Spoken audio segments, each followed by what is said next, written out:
Martrice got jungle fever. Don't smoke, but a breakdown. The Chiba. Feel my senorita. You should be her. Buenos dias. Clean up. Clean cut. Bitch impressed with stock beamers. I want property dual citizen with the visa. My niggas Ninja Turtles. Call me Tracy Sensei. Knock him, mold me a nigga. Get out. Hey, what's up with it? Welcome to Ghetto Poet Podcast. This is your host, Bella. I want to wish everybody a happy holidays. And this show is dedicated to Amir Carson. And I would like for everybody to, anybody that could support, support if you can. And rest in peace.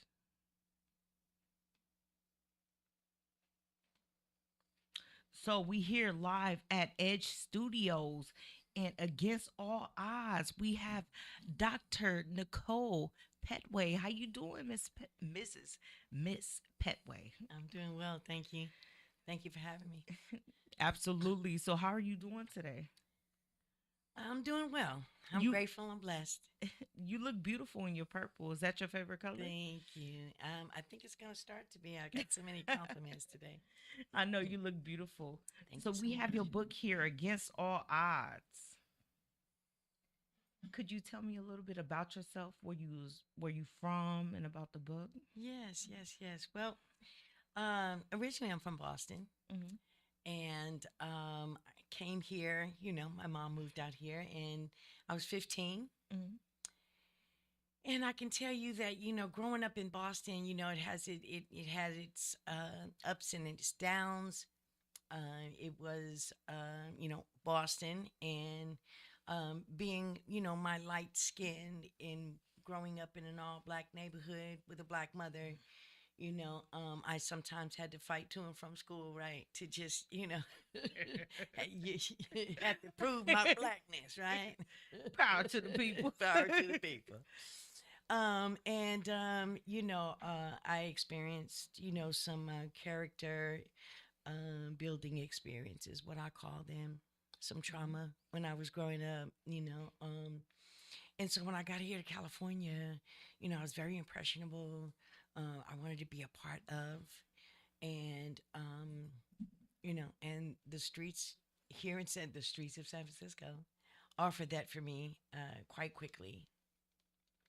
Uh, You know what's hella funny? I don't really think that people from California understand, because one of my stepfathers, he's from Boston. You know what I'm saying? But they don't understand Boston. So would you mind narrating? it's a very racist town. Okay. It has gotten better. I just visited there Mhm. 2 weeks ago. And it has gotten better, but it was very segregated when I was growing up in the late '60s and early '70s, and it wasn't until I was probably in the fifth grade that our schools had ended desegregation. Oh my God! So you actually participated with Yeah, integration? we had to then get, bussed out of our communities into other communities, like, incorporating Dorchester with Roxbury, and then Roxbury with South Boston. When I talk about Boston, my accent comes up. I know. I love. Shout out to Boston. Shout out to Boston. No, for real. And so therefore, you was that young, so therefore you dealt with segregation as far as you being a very light skinned woman. I Mhm. mean, girl, and Mhm. then also dealing with like issues of being light skinned within a black community, very Mhm. light skinned at Mhm. that. So how was that for you? Because I feel like a lot of the time it's like one thing is that I hear a lot of narratives. Mhm. So just like be as honest as possible. You know what I'm saying? Like how was it for you? Well, I think that children can be cruel. Right. And I think that, children are socialized in certain environments where they take what they learn into their school. Mhm. And so if you're being taught about white supremacy, if you're being socialized in an environment that does not show equity and diversion, Right. within the neighborhood, But I grew up in a really strong community. Mhm. And so I believe that the strength of the community and the traditions that we all kind of followed, I think that's what sustained me. I had some best friends. In fact, I just visited one of my best friends, 50 plus years, of friendship. And it's like, because I learned some things about friendship at a young age that then when I got into the life that I'm living today, I learned how to appreciate it and it taught me how to be a friend. Okay, but what were some things that you learned? Would you like to give an example? So, like, when I was growing up, like, Mm. I could talk about you, but can't nobody else talk about you. On mama's, huh? Right. I could talk to you and talk mess to you, but no, can't nobody else do that, right? Yeah. Um, and we have those types of friendships. My mom knew their mom. I could spend a night at their house. They could spend a night at mine. And having those type of family connections. My cousins were a lot of my best friends too. So family, right? And so Mhm. teaching that family tradition. The holidays was really, really special in my household. My mother loved Thanksgiving and Christmas. Mhm. Easter was the only time we had to dress up and go to church. Well, at least we went, right? Mhm. And so what I found is that, my brothers and sisters are of a darker complexion than I am. And I would get teased a lot, right? And for me, um, because of the belief systems that were being created in my household, not necessarily oppressive towards whites, but just understanding and appreciating your blackness, right? And so I was really proud um, Of being black. of being black. You see, look, I got a 10. You know what I'm saying? No, we some light skinned females. You know what I'm saying? Like we come from a very light skinned family. You know what I'm saying? So therefore I understand exactly what you're saying. Yeah. And we be the most pro blackest. Well, I used to say that you could, unless I looked at myself in the mirror, in my heart, I'm black as the ace of spades, my kid's skin complexion. And I'm Cape Verdean. So Cape Verdean is from the west coast of Africa. I know where that's at. Yeah. It's So a beautiful island. and there are so many different complexions within this Absolutely. ethnicity because we were colonized by so many different other ethnicities as well. Um, but yeah, so those are some of the traditions that I took with me. Today I have a small group of friends. Mhm. I have a lot of acquaintances, Mhm. right? I have a lot of people that I truly hold dear. But in terms of my circle today, Mm. I have just a few women that I know I can share something with, and I'm not going to hear it come back around to me from someone else that may not say it with the same compassion, you know. So trust, loyalty, and not being a one-way street. Mm. Like, I don't want to be the one that, you always call when everything is going bad. Like, call me when everything is going good. That And part. let that not Right. be a one-way street. Let me be able to call you, Mhm. when, and also when things are good and when things are bad. And so I learned that, and I have some very strong, beautiful Black women in my life. That's what's up. I know the first time actually I saw you and I met you was on Fillmore. It was probably like what, a month and a half ago? Yeah. You Book know, we sign. was doing a book signing, Yeah. and your story was so powerful, but my daughter was on her way from school, and I had to answer the phone and go outside, and I was so captivated by you. Your poise and everything, and just like you had a really transparent aura first. You know what I'm saying? So, and then you wasn't like, I'm a doctor. You know what I'm saying? And so therefore, for me, it was just like, oh, so when I was hearing the story, I was like, man, I gotta call this damn kid back. And I was like, man, she gotta come up on the show. And I was like, oh, she got a book. She dope. So, Thank you. I appreciate that. You know, um, Life is a journey. mm, And, I believe that, for me, the traumatic experiences that I had as a child is I was being molested for many years. oh, sorry. And I never told anyone.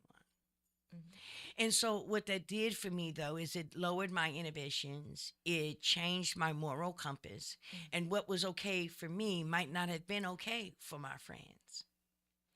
And it was almost like I had this aura of me that says I'm game, because the transactions with either the coach or my stepfather or my stepbrother or even a female cousin, just kind of happened. And because I had been introduced to sexual activity so early on, there was no inhibitions in participating in certain activities. And so when I came to California, um, I instantly looked for a crowd, so to speak, that I could exploit, and I also ended up getting exploited. Because when it becomes part of your character, when I felt like for me it was my way of taking my power back, mm, right? So instead of it being taken from me without choice, then if I utilized it to empower myself, then I could be compensated for it. So fair exchange ain't no robbery. And that was just one thing that I learned like too early, like 12 years old, when I started, it's like, okay, well, I need some money, you know, because it was happening. I don't know. I know that there's a lot of women who were molested and mm, who never told anyone, mm. who participated in activities that were shameful. And so, but it wasn't shame that belonged to them. And so when we hold on to shame that doesn't belong to us, we carry it with us. It becomes part of our character, right? Mm. And so I remember, the first guy that I met that turned me on to selling drugs. Mhm. And along with selling drugs comes a certain atmosphere and a certain type of clientele. And so long as I looked pretty and I kept my mouth shut, I knew how to carry myself in a room full of pimps and players. Mhm. I was groomed, I was schooled, and I was shaped to be the type of woman on his side that he wanted. Mm. And so consequently, going to the players' balls, going to the pimps' balls, Mhm. seeing, how certain men treated their women and how he treated me was, such a far contrast. And so the one thing that messed it up is that someone turned me on to using the drugs that we were selling. Oh. And instantly, Mm. like and back then it was freebasing and ether base and ammonia base, and it wasn't until the early 90s that they just started Mm. using baking soda. um and so I got caught up, and then when he found out I was getting loaded, Mm. um then he couldn't trust me anymore, because he was as big a dealer as he was. He was very protective around the people who he surrounded himself with. And although he was a drug dealer, he also kept a very private aspect of his life that didn't involve having a woman that got high. Hmm. You know what's hella interesting about you? You take a lot of accountability.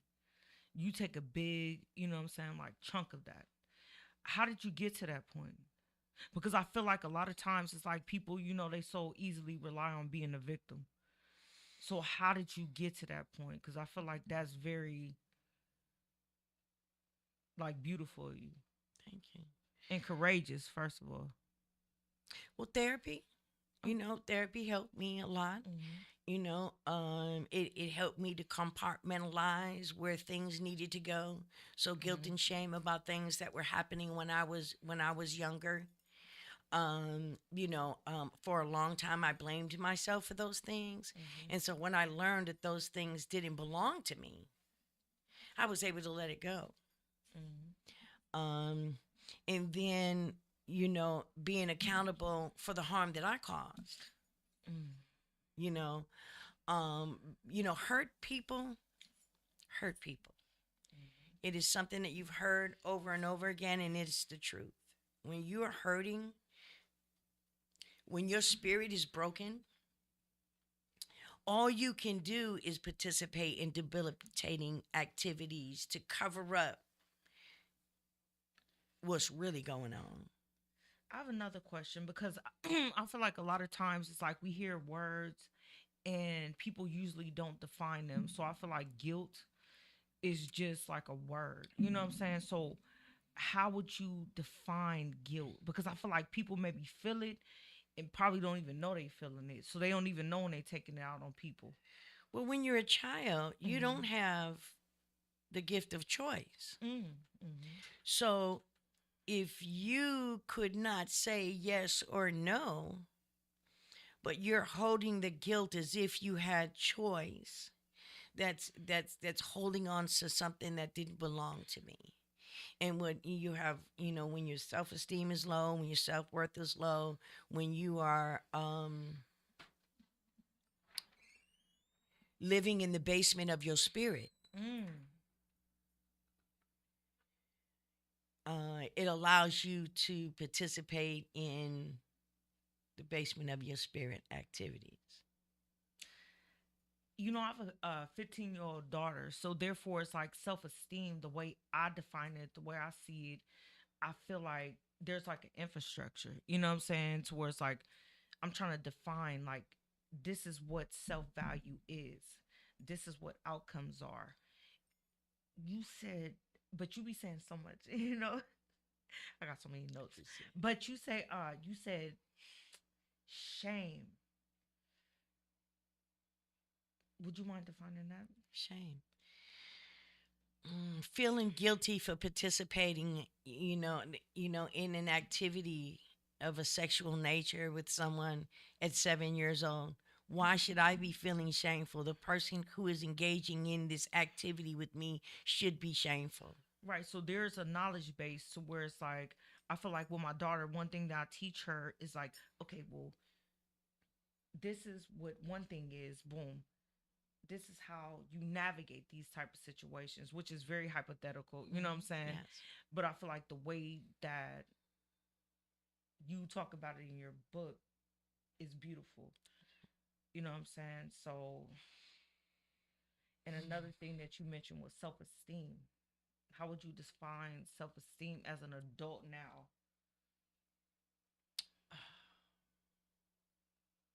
Just embracing yourself for all of your imperfections, Ooh, that's and allowing yourself to grow into who you want to be. mm, And sometimes we're not where we want to be. But when we look back and look at our glass half full instead of half empty, we damn sure ain't where we were. You know, and so self esteem today is about taking pride in oneself. mm, It is about setting a boundary with yourself, with your friends. When you start, at 15 years old, you start to get an identity. I have a 15-year-old granddaughter who plays basketball.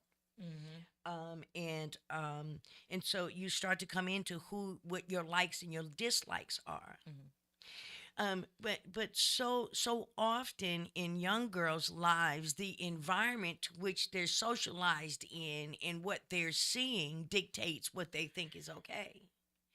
So if they're seeing a parent, get bust upside their head quite often, then they think, that it's okay to get bust upside your head quite often, right? If your name turns from your name to the itch word often, Bitch word. the bitch word, Yeah. I mean, right? you could cuss. Say whatever you want. No, for real. So and so there's, and then so girls grow up, and hopefully they haven't experienced being violated. Because I tell you, the innocence that gets taken from you when you are violated as a young child is devastating. You start to wear clothes that are so big so you don't want people to notice you. You want to stay out as late as you can, or you want to, maybe do, act sick at night so that your mom will stay awake and not go to sleep with you. You start doing things to help protect yourself, even so far as to practicing astral projection. Okay, but the whole thing is you will have to define astral projection. Okay. So astral projection for me was that I was able to detach from my breast, detached from other parts of my body, so that I am not there actually absorbing the abuse. You know, I can remember there was a time when I could be on the ceiling, my spirit could be on the ceiling, and I have seen what is happening, or I can move my spirit away and be someplace totally different. And How? I learned that from my mother. She talked about a lot of astral projection. She talked about a lot of uh, Metaphysics, kind metaphysics. I don't know if that was that's yeah what you would call it, but of being able Spirituality? to channel your spirit in a way that helps protect you, kind of like shields you. It's an armor to shield you from realities of things. I tried Tylenol PM, which had me really groggy at night, so that I would sleep through it. But there were times when I, because I anticipated the activity, because I knew they were drinking. There's certain things that kind of set And it up. this was as a child? Yes. And you have to understand also, this was my stepfather. I bonded with my perpetrator. Because although he was the man that was abusing me, he also was the person that made my cereal that morning, combed my hair, and took me to school. Held my hand as we crossed the street. What would you say to like mothers, fathers, like community members, like right now, like people to combat that? How about prevent it? How do you Well, prevent that? Like, well, how you do you think prevent it so? by telling your children. Well, she's 4. She just turned 4. I have a 4-year-old granddaughter, and I tell her, you don't let nobody touch you Touch- there. Oh, okay, yeah, I told my You know, daughter that. you know what I'm saying, and that's all that she can understand right now at 4. But see, it wasn't until I was like maybe in like the 5th or 6th grade that they started talking about if someone is touching you or doing things to you that made you feel uncomfortable, made it was felt inappropriate, then say something. But by that time, it was too late. It had been years, right? And so I learned, and so then I started manipulating him, and almost like blackmailing him, like. If you don't get me the Barbie doll with the Ken, I don't think that would be the right word for it. Manipulate. I was manipulating the situation in making him think I would tell if he didn't do. So it's like I started understanding, oh, I know what you're doing. And finally, when I was at 11 years old, I finally realized that if I told, my oldest brother would have killed him. Oh, Just probably snapped his neck. Rest his soul and spirit. My book is dedicated to, to my brother Jimmy. oh, And so again, like if you've ever watched, the Birdcage Sings, the Maya Angelou story, I where, love my yeah, Angelou. where when she told what happened, she never saw that person again, and so she caused that person harm. And when you bond with your perpetrator, as I did as a young child, you don't want to see something happen to them, Hmm. you know. But I do remember telling him if he came into my room again, I was going to tell my brother Jimmy, and he never came Rest in in my room peace again. to your brother Jimmy. Yes. And I know he's a great spirit still watching over you and smiling. Slow motion, baby. Slow motion.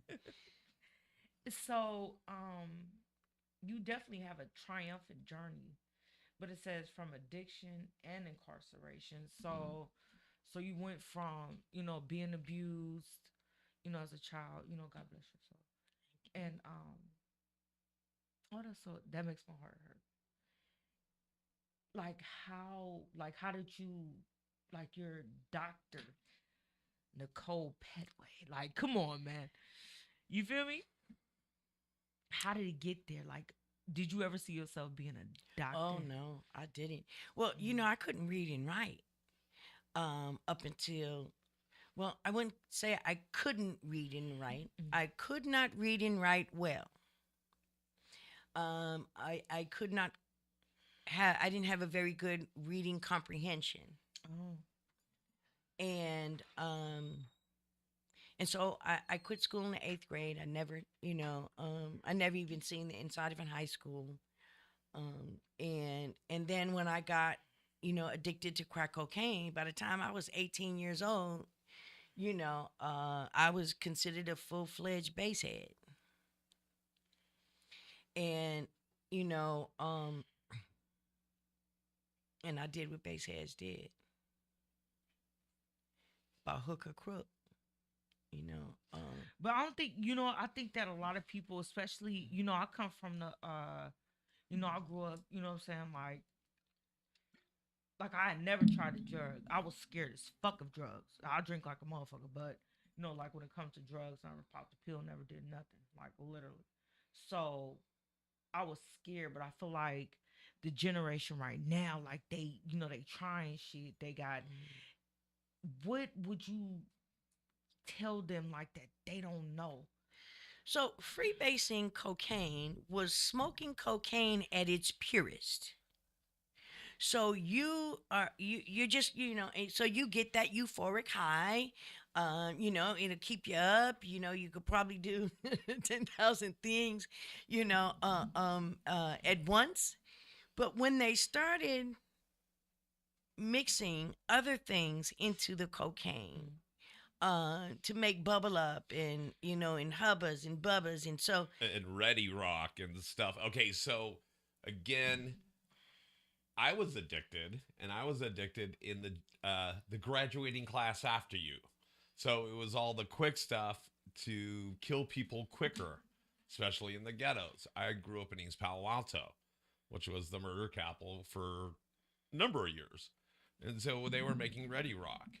And so it was basically quick manufacture cocaine to try to purify it.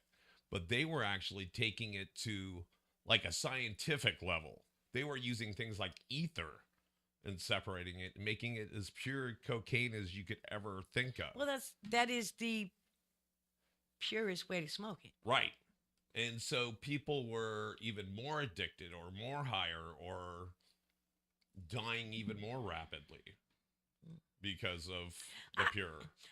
I disagree a little bit. Well, I mean, okay, Uh, so but I guess mm, they were dying from the drug harder, but my generation was dying from the byproduct, all the crap they were putting in it, that the that baking is, soda, yeah. the mannitol, the everything but the kitchen Mhm. sink. Absolutely.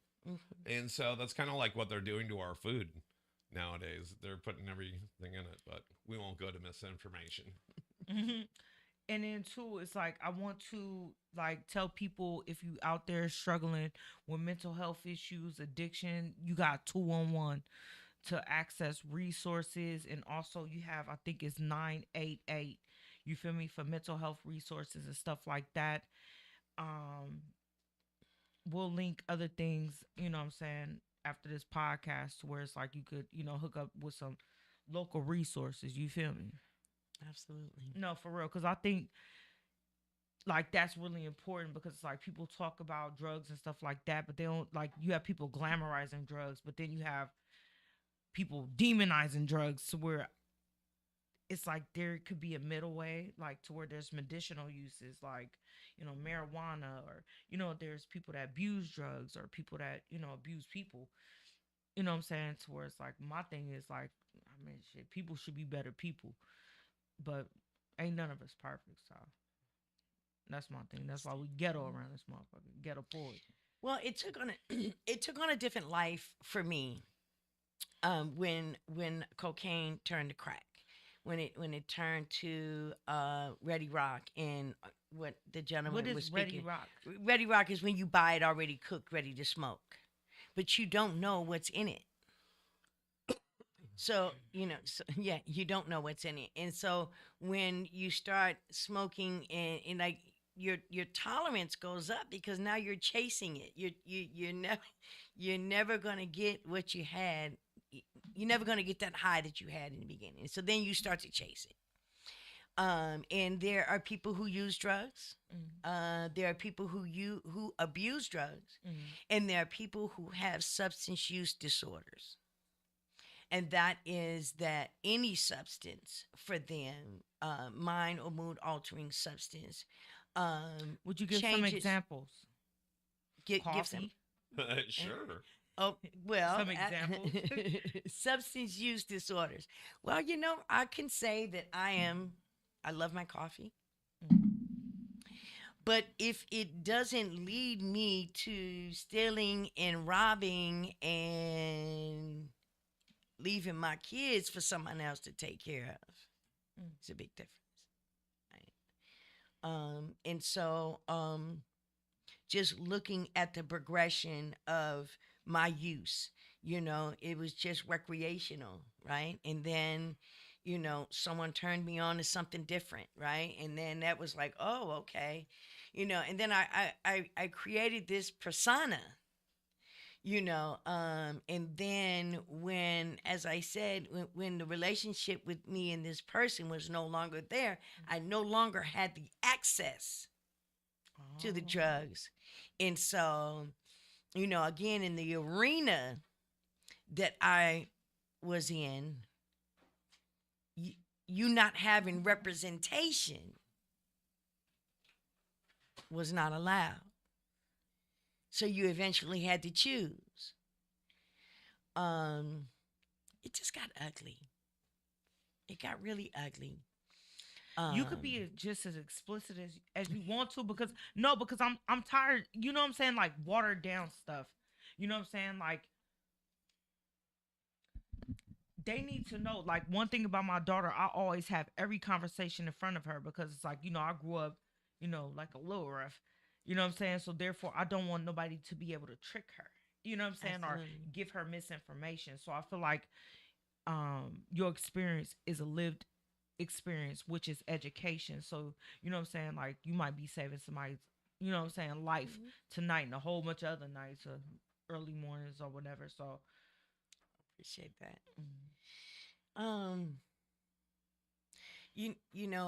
Any drug that can addict a mother or a person so badly that they can't stop using despite them being pregnant, I think is a very powerful drug. And that's what crack cocaine did for me, where I was pregnant, I could not stop using. I would do things to get money. I was still hustling. I was still out there, still doing my thing. And when I went into labor,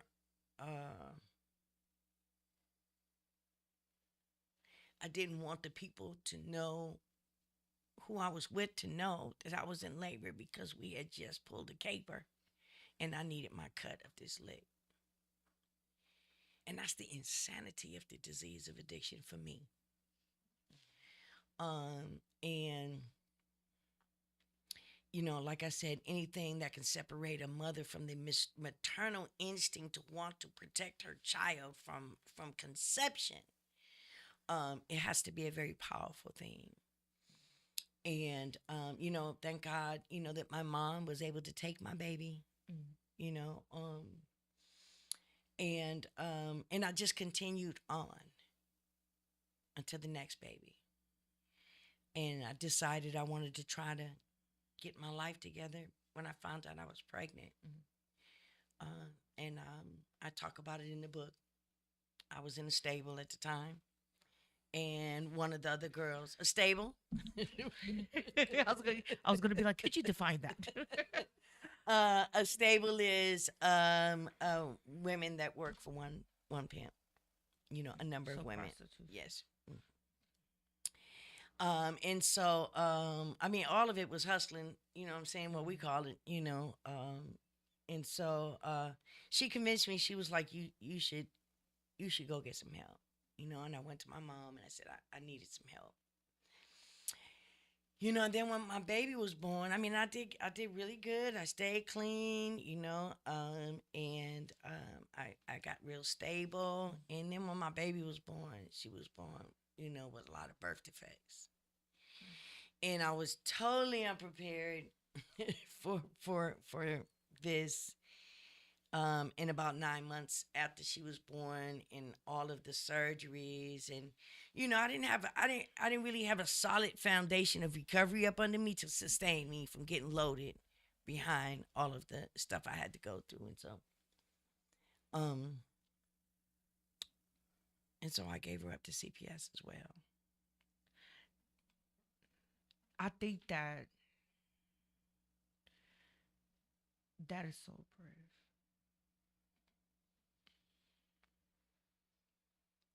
She deserved to be with someone who could care for her medically, who could emotionally be present for her, and I couldn't. And you know, I got clean again. You know, I was trying to, you know, get myself together. I had a little apartment, and I remember going to court, you know, because I was visiting with her and stuff, because I just needed to get, you know, back right. You know, I needed some support. I needed somebody to show me how to take care of this disabled baby that was going to be disabled for her whole life. And so, but I remember going into court, and they said, well, as a result of you losing your first child, we want to extend your child in CPS for another year. And I remember leaving the courthouse, and I was like, fuck this. I'm going to get high. You know, and I'm just in and out of jails, just solely existing. I was like a leaf in the wind. And wherever the wind blew is where I went. With Page Street, Hayes Valley, OC, Banneker's, Burgos, Army Street, you know, Valencia Gardens, West Side. I mean, you know, all in and around San Francisco. Don't tell me the whole damn book. I'm like, shout out Philmo. Oh my goodness. You know, but the thing that broke me was when my mama died. You know, and I had just got out of county jail. And I remember talking to her on the phone and telling her that I was gonna come stay with her.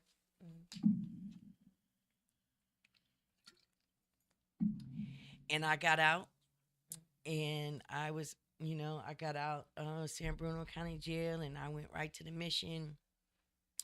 You know, and I stayed on the mission until I was in Valencia Gardens Projects. And, you know, one of my sister's friends from recovering came to tell me that my mom had had a massive heart attack and a stroke. And if I tell you I wanted to trade places because I felt like this woman who has done nothing but just give and give to me, my brothers and sisters, my children. I just felt like it was so unfair it to be her time to go, and I wanted to trade places with her. And I swear I tried to commit a slow suicide until I ended up in a penitentiary. Wow. What rose you up from that? Because I feel like what got you up? So I was pregnant with my third child. I was in Chowchilla State Prison. You know, in 1993, you know, the way women were treated in prison, you know, especially pregnant women, you know, of course, legislation has changed so that it's not that way today. But I went into labor around 12 noon. You know, I remember the COs allowing me to walk on my yard, you know, and then probably about maybe 1:30, 2 o'clock, I got sent to the infirmary. And, you know, once you dilated enough, then they just send you out to the county hospital, Merced County Hospital. And I had them like about 2:15 that afternoon. But I was right back in jail that night, about 11 o'clock for count time. Oh, but did you have your baby with you? No. So Chowchilla State Prison had a program called the Link Program. And I met with a family prior to giving birth to my son, and they were to pick my son up, care for my son, bring him to see me, and I was able to get my son back because I decided to go into treatment after prison because I didn't know how to live on the street without getting loaded. I didn't know how to, you know, my life had dwindled down to the animalistic level of the disease of addiction. You know, you know, homeless, feeling, you know, a sense of hopelessness. And so I was rescued by going to prison. You know, I was rescued by going to a program. You know, when you get to a point in your life, and I'm sure you've heard it when they say you get sick and tired of being sick and tired of doing the same thing, expecting a different result, you end up trying to do something different to get different results, you know. So I have a question because I've been at NEA and I also went to AA before, whatever, and I really love the program. So did that play a role in your life? Major role.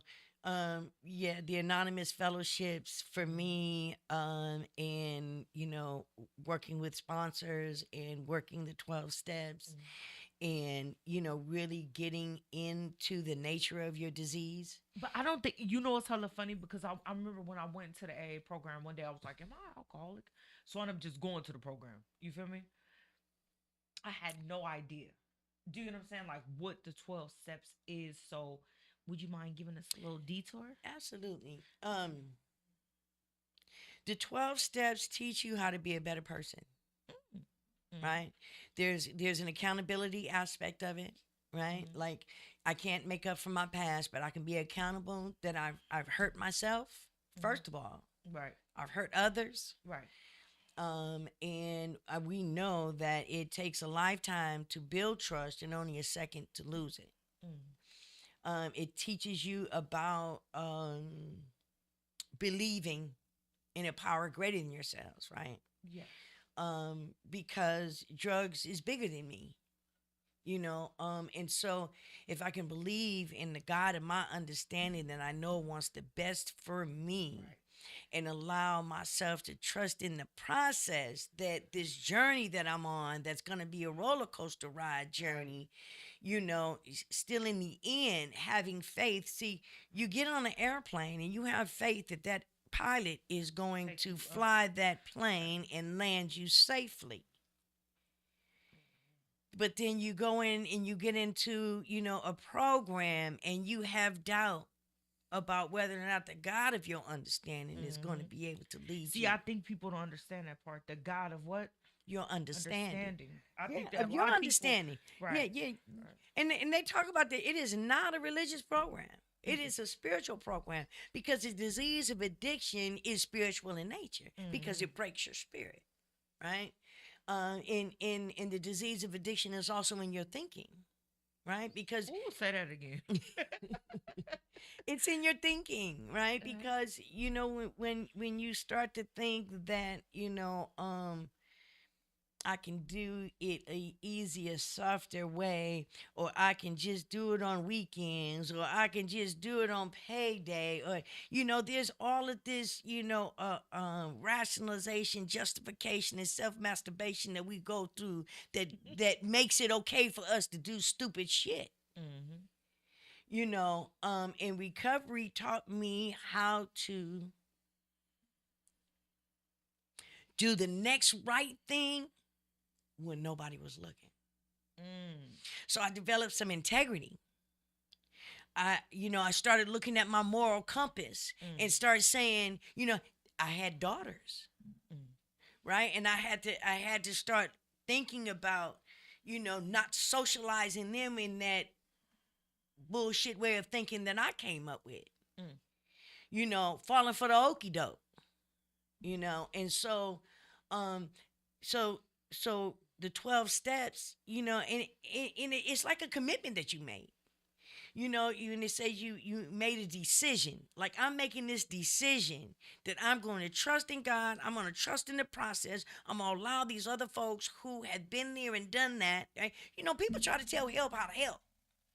You know what I'm saying? You have to get out of your own way and allow people who have been where you've been, who've done the things that you've done and been able to come out on the other side to tell somebody about it. Jails, institutions, and death. And not necessarily my death, but the death of another. And so I was told that, in order for you to have a life outside of drugs, I had to give up all my people, places, and playgrounds associated with this life. And it wasn't easy because it gets ingrained into your character. And so one of the main aspects of working the 12 steps is that fifth step of making a searching and fearless moral inventory of ourselves. A lot of people get intimidated by that step because they're going to see all of the horrible things that they've done, and they've got to write it down, and they've got to take a look at it, and then they got to share it with another human being and let it go. But what also happens is once you start looking at your liabilities, once you start looking at all the things that have caused you to be in this position that you're in, you get a chance to see all the wonderful qualities that you had that you haven't been utilizing. So it isn't just about seeing all of your bad. You get a chance to look at your assets. How do I flip the script and turn my negative behavior and turn my liabilities into my assets so that I could be better today than I was yesterday? So it's not just the 12 steps. There's the 12 steps, there's the 12 traditions, and there's the 12 concepts. The 12 steps teach you how to be a better person. The 12 traditions teach you how to be a better member. And the 12 concept teaches you about how to be of better service within the fellowship. And again, it's what works for me. It doesn't have to be what works for someone else.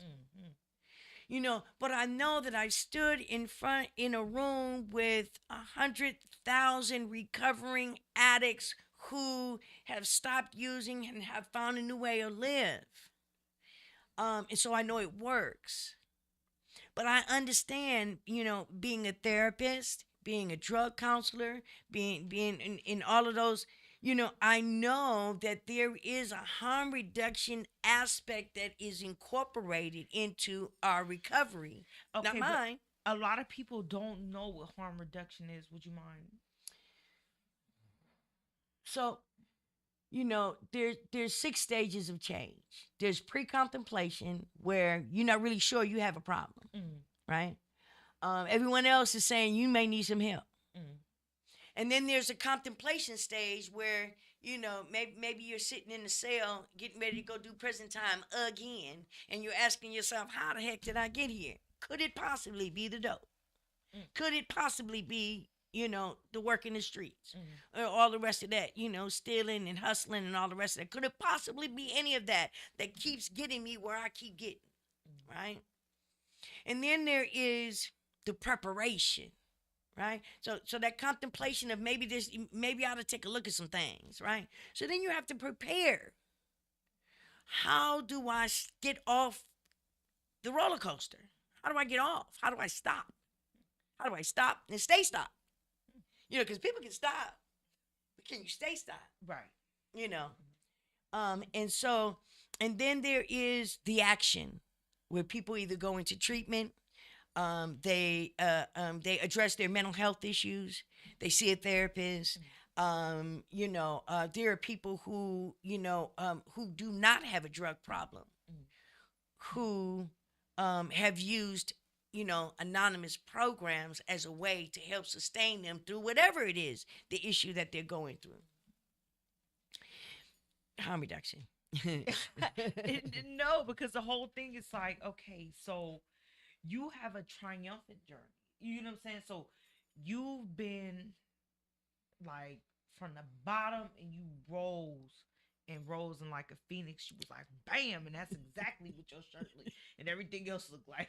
No, I love that color on you. You know what I'm saying? But so therefore it's like, thank you for sharing that. And what else? Like, what would you want to say to people? Like, well, when I got out of prison, I had no education. I had no skills. Again, I'm getting out and I'm trusting the process. okay. So I decided to go back to school to get my high school diploma. Oh, damn. And it really was because my son had asked me to help him with this third grade reading problem that I couldn't help him with. And so how can I instill the importance of education to my son if I tell him I never seen the inside of a high school and I don't know how to read and write? It's almost like, well, what do I got to go to school for? If you could be successful, like, if you could be doing what you're doing right now, Mom, why do I need to go to school? And I had to let him know, but there's limits. Like, this is probably about as far as I can go without an education. And again, I got embraced with the atmosphere education in a way that blew my mind because I found out I was smart.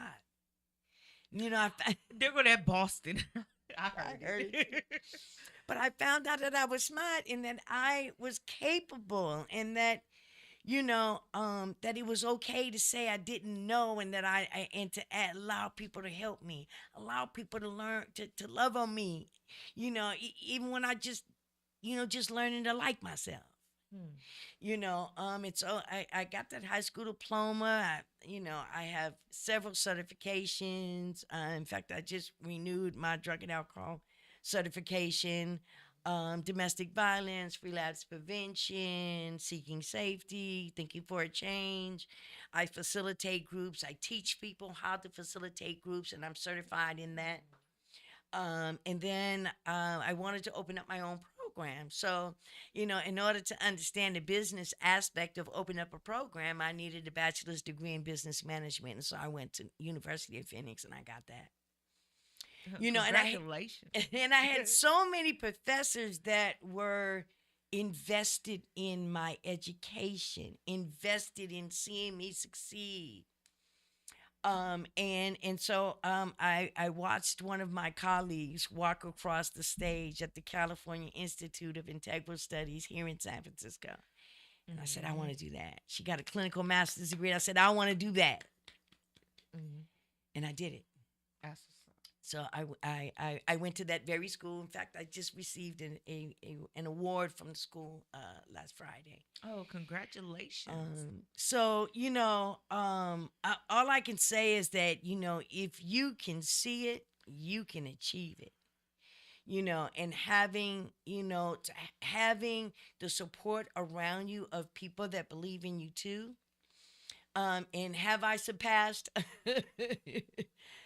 Even my own wildest dreams, absolutely. When That's I what's up. walked across the stage receiving, that PhD in humanities, it was just amazing for me. I just felt like I was floating on air. Oh my God. Congratulations. That's so dope. You got me over here teary eyed. I'm like, I appreciate that's it. so. Everybody go out there and buy this damn book ASAP right now. Thank you. No, for real. I'm sitting up here I'm like, girl, read me this book. You should do a whole like to where you read the damn book and charge people more money. I'd like to read some of it. Oh, absolutely. Do we have time for that? Yeah, we Oh, do, yeah. and I wanted to kind of motion to you guys. Let's put up the QR code and tell us about the QR code while we're doing this. Okay. Sounds good. So where can we get the book? Again, it's Against All Odds by Dr. Nichole Pettway, a triumphant journey from addiction to incarnation. So tell us where we can get the book. Amazon. I have a website, NicholePettway.com. Or you can just scan the QR code, which will take you directly to my website, which will lead you to not only be able to purchase my book, but to watch some of my videos.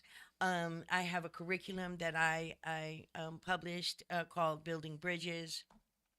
I also have a nonprofit called Building Bridges Foundation. And yeah, so in the website, will give you ways, to work with me if that's somebody that'd like to work with me.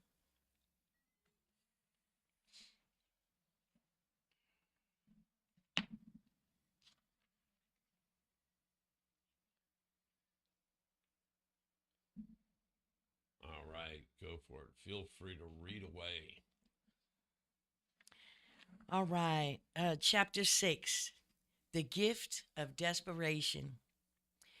No matter how dire the circumstances, there's always hope for a new beginning.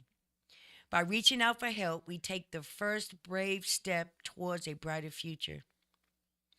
In the depths of my addiction and the pain of losing my first two children, I faced an unimaginable tragedy. The passing of my mother shattered me, leaving me with a deep sense of guilt and regret. I wished with every fiber of my being that I could trade places with her to bear the burden of the heartache I caused her spirit. When we came to California, the whole family went their separate ways and we were never the same. When Mummy died, that took the light out of my life and every one of my family members. At that time, I was the black sheep of the family, consumed by my own addiction and viewed with disdain by my loved ones. Their eyes reflected disappointment as I failed to live up to the life my mother had hoped for me. During my mother's funeral, I stood there numb, intoxicated, and unable to shed a single tear. I was lost. I was drowning in a sea of pain and self-destructive habits, and I wanted to trade places. All my mother ever did was give of herself selflessly. And it just seems so unfair that someone who loved their children, their family, and living life to the fullest would be taken so abruptly, so unexpectedly, and way too soon. I remember there was a conversation being had about after my mother's funeral in my mother's kitchen about her affairs, her belongings, and who would assume the care of my oldest child, whom my mom had been raising. It was no surprise that I was not considered in the conversation. Later that evening, I was given a letter that apparently my mother had started before she passed. And as if I wasn't already feeling like a piece of shit, this very explicit letter, being my mother's final words to me, were of just how disappointed in me she was and that I was a God-given waste of talent. This cut to my very core. I believe if I had access to a pistol at that moment, I would have surely blown my head off. Instead, I took the coward's way out. I tried hard to drown myself in drugs and dangerous, death-defying situations, and the only thing that saved me from this slow suicide was the divine intervention of the penitentiary.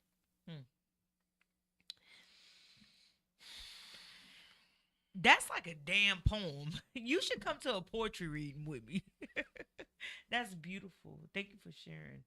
You have a like And- you dope at reading books though. And at the end of that, what I want to say is that my story is a message of hope to remind others that it's never too late to change your path and that reaching out for help is a brave step towards a new beginning. So, what type of resources would you suggest to people that might be struggling with addiction or, mental health issues? Seek help.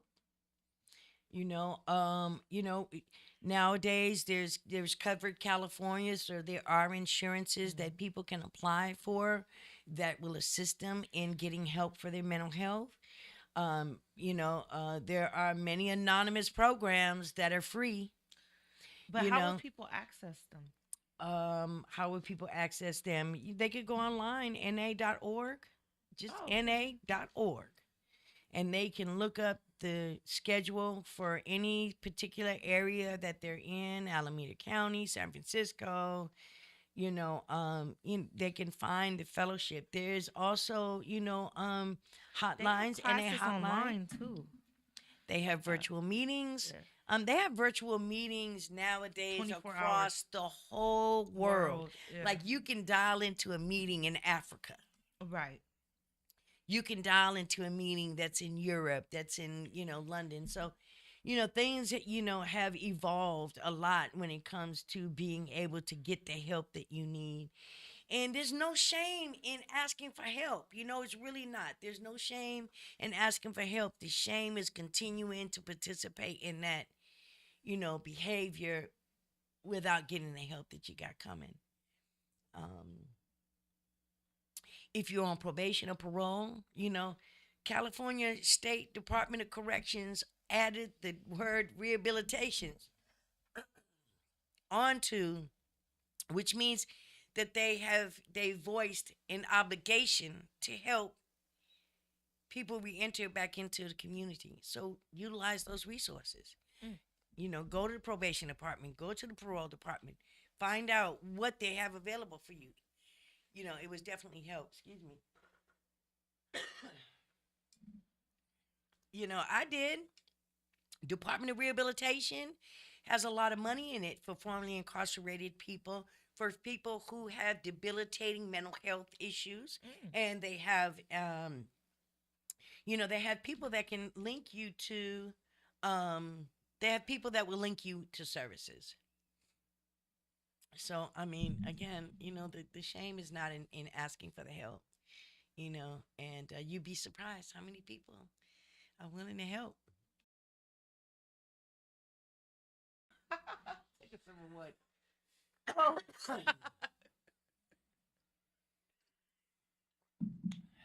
Okay, so boom, we have Dr. Nichole Pettway. She didn't drop a whole bunch of jewels on y'all, man. You feel me? You gotta go buy this book. You don't be slanging this book out your trunk or nothing, do you? I don't. You but should. Because I have an Amazon book, and guess what? They give me $2, like $2.50 or something every time I sell it. So you definitely should be slanging your book. Yeah. But so could we also bring that back up to where everybody could see that? You know what I'm saying? Like tap into the resources, everything else like that. Again, against all odds, Dr. Nichole Against all Pettway. odds. I want to always put a pet away. I don't know, Pettway, sorry. Dr. Nichole Pettway, a triumphant, I'm sorry, let me see the book because I can't see it on the screen. I'm so sorry. It's a triumphant journey from addiction to incarceration, available on Amazon. And that QR code brings you right to My website. There you go. And that is, again, NicholePettway.com. That's it. All right, okay. So I got another question for you. What's your favorite quote? Like, what is something, like, when you ain't feeling your best, like, what is something that you, like, use as, like, to get a little bit of mojo in you? I live life, when I wake up and God allows me to have breath in my lungs for that day, I have an attitude of gratitude from the minute I get up, And I carry that with me. I think that how you start your day dictates the rest of your day. And so I wake up very humble. I wake up, really feeling the blessing of waking up. Mm. And so, I know that sometimes people at my job, they're like, she just got too much bubbly energy, but I hope it rubs off. And the one quote that really, really resonates with me is be the change that you want to see in the world. Mm. Mahatma Gandhi. Yeah. Oh, I got a book you need to read. And we'll talk about after. Okay. Yeah, you like quotes. I love quotes. I make quotes. Well, that's why she was quoting a quote of a Yeah, quote. I know. That's all sent up here. That's why I asked. So thank you for your time. Is there anything else you want to say? You feel me? Um, Man, I'm just thank you for allowing me to be here in your space. Thank you for like we've connected since the first time we met, and so it feels real genuine, and I really appreciate it, and I just want to thank you for having me. No, it's no. Everything I do is absolutely genuine, and gets so loud. You feel me? It's like I want everybody, you know what I'm saying, especially around the holidays. A lot of people be suffering from depression, like this is a time when there's a lot of suicides. You know what I'm saying? There's a lot of time where people are alone. They feel alone. Like I said, I think it's 988, you know what I'm saying, to where that is a mental health hotline, you know what I'm saying, to where you could talk to somebody. Shit, inbox me. I will talk to your ass. No, straight up. No, I really will. Yeah. And write it down, sing it out. You know what I'm saying? Like, tap in. It's not about gifts and stuff like that. It's about the gift of the present, like for real. The gift of lovely words. Sometimes you could bless somebody just by saying something nice, doing something nice, even being nice to yourself. Sometimes I think that's the greatest gift that we do not utilize. It's like changing our internal dialogue. You know what I'm saying? And thank you, Dr. Pettway, for coming and gracing us and blessing us with your presence and inspiration. And I hope like she saved somebody's life tonight, and if not tonight, tomorrow night. You know what I'm saying? And I'm putting up Forever. the QR code in the book and everything else again available on Amazon. Get it today. Great for yourself, great for a gift. Right. And so this book was actually dedicated to your brother. You want to say a few things about your brother? Oh, yeah. He was the oldest and the darkest, and I was the youngest and the lightest, you know. And the one thing I can remember is I was about 7 years old, and I'm sitting on the porch, and I was mad about not being able to do something. And I remember him saying, he said, one day you're going to be able to tell them all to go fuck themselves. So, and I was like, I was like, what? He was like, yeah, say it. Let me hear you say it. You know, and I was like, anyway. So it was like he gave me permission to swear, but anyway, my brother just was the coolest, down to earth dude, man. Suffered some stuff in his life too, suffered from dyslexia. I have dyslexia. Yeah. But there's some people who suffer from dyslexia who are very intimidated by going in, certain institutions and getting the help that they need. You know what I mean? And so they live they live in silence and pain. But he was a good big brother, and I knew if I needed anything, I could always go to him, and he can always go to me. Everything was just slow motion, baby sis, slow motion. Slow motion.